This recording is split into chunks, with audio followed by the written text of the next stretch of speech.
कि long range missile बना रहा है यूक्रेन और मॉस्को तक मार करने वाली मिसाइल बना रहा है यूक्रेन और ऑर्शनिक की तरह ही घातक मिसाइल बनाने की प्लानिंग में लगा हुआ है यूक्रेन।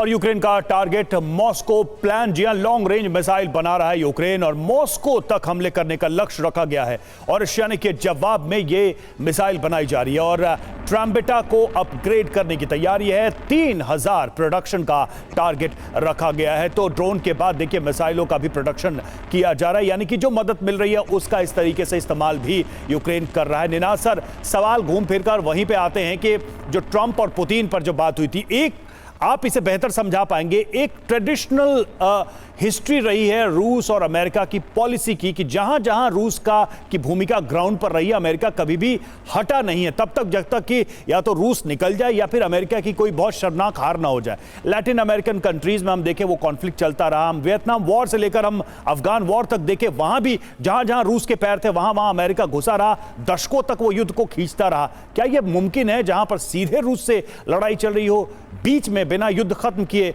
अमेरिका वापस आ जाए? क्या इसके डोमेस्टिक पॉलिसी, जो इंटरनेशनल पॉलिसी और जो ट्रेडिशनल पॉलिसी है, उसके ये अगेंस्ट नहीं होगा?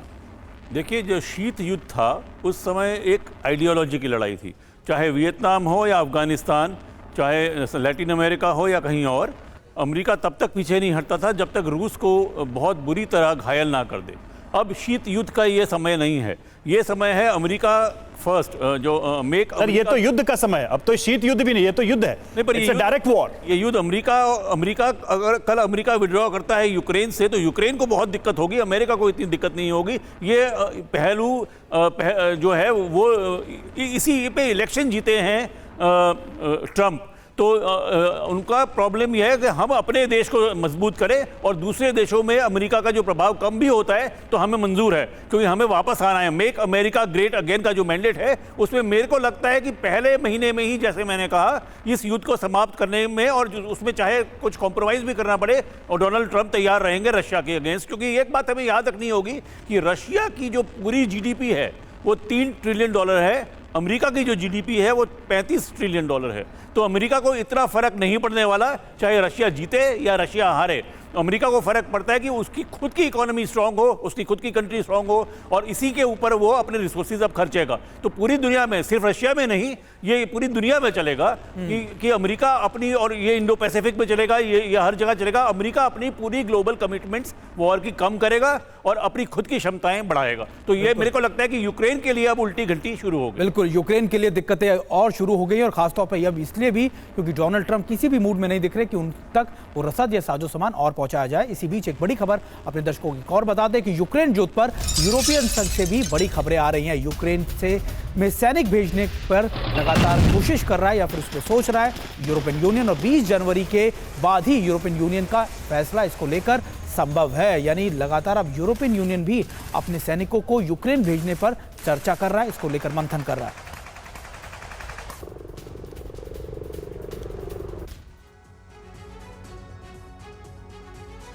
तो यूक्रेन युद्ध में बैकफुट पर यूरोपीय संघ क्यों कहा जा रहा है? ये यूक्रेन में शांति सेना भेजने का फैसला टल गया है और यूरोपीय संघ के देशों में बढ़ा अंतर विरोध, और अमेरिकी भागीदारी के बिना फैसला मुश्किल है, ये साफ नजर आ रहा है। जी हां, 20 जनवरी के बाद ही यूरोपियन संघ यह फैसला ले सकता है, इसको लेकर अभी भी विचार चल रहा है। और 20 जनवरी को राष्ट्रपति पद की शपथ लेने के बाद, यानी ट्रंप की शपथ लेने के बाद ही यह फैसला किया जाएगा। पांडे सर, ऐसा लग रहा है कि ट्रंप के आने का प्रभाव या उनके आने का इंपैक्ट सिर्फ यूक्रेन पर नहीं पड़ेगा, वो पूरे डायमेंशंस पे पड़ेगा, नाटो के, यूरोपियन यूनियन के, क्योंकि इसको लेकर भी ट्रंप बहुत ज़्यादा इसकी मुखालफत कर चुके हैं या फिर इसको लेकर भी कई बार अपनी नाराज़गी दर्ज करा चुके हैं। देखिए, चाहे यूरोपियन यूनियन के देश कुछ भी कहें, और उनकी जो है माली हालत बहुत खस्ता हो गई है इस युद्ध के शुरू होने के बाद। सप्लाई चेन जिसका जिक्र किया जा रहा है वो भी डिस्टर्ब हो गए हैं, और उनकी एनर्जी और फूड जो बैलेंसेस हैं वो भी डिस्टर्ब हैं।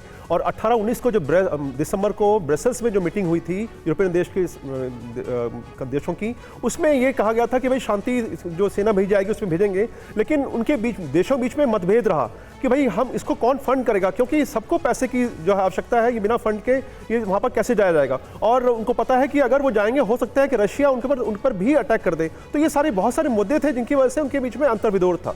अब ट्रंप पर इसलिए दारोमदार बैठता है कि ट्रंप आने के बाद अपनी नीतियां जैसे बदलेंगे उसी प्रकार से बाकी देश भी करेंगे, और चाहते हैं ना कि बाकी देश जो है उनका जो फालतू में खर्च हो रहा है फंड इस वॉर की तरफ वो रुकेगा और उनके जो बाकी डेवलपमेंट के काम है उस पर दिशा देख पाएंगे। लेकिन महत्वपूर्ण चीज़ ये है कि जिस प्रकार से जियोपॉलिटिक्स उस क्षेत्र का जो है वो अभी तक इम्बैलेंस है, डिस्टर्ब होता रहा है दिन पर दिन, वो एक चिंता का विषय है। और साथ में ये भी कहा जा रहा है जैसे कि आपने बताया भी कि हथियार जो है लंबी दूरी के बनाए जा रहे हैं।